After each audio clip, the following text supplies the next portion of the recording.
जैसे चेंज हुआ है। बहुत पुराने ज़माने में जब हम देखते हैं, ख़ास तौर पर बिहार वासी होने के नाते मुझे ये नाज़ है कि हम लोगों ने एजुकेशन में बहुत अच्छा काम किया।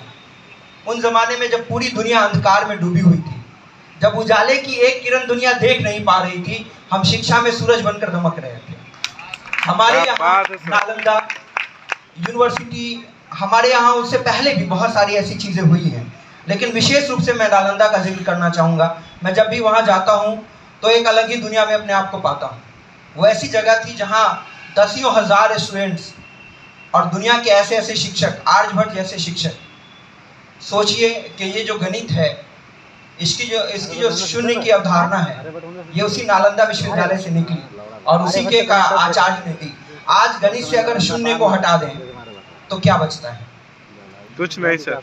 खगोलीय विज्ञान या चिकित्सा विज्ञान की बात हो, वो सारी चीज़ें एक ऐसी यूनिवर्सिटी ने दी जब पूरी दुनिया अंधकार में डूबी हुई थी।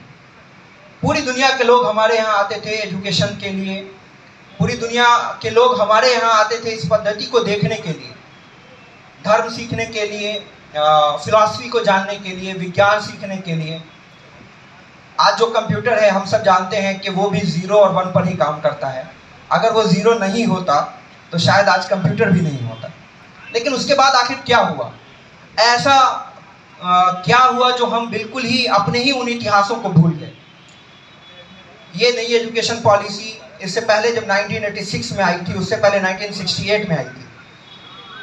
3 education policy, major education policy. ऐसे तो बहुत सारी रिपोर्टें आज़ादी से पहले और आज़ादी के बाद भी आई हैं।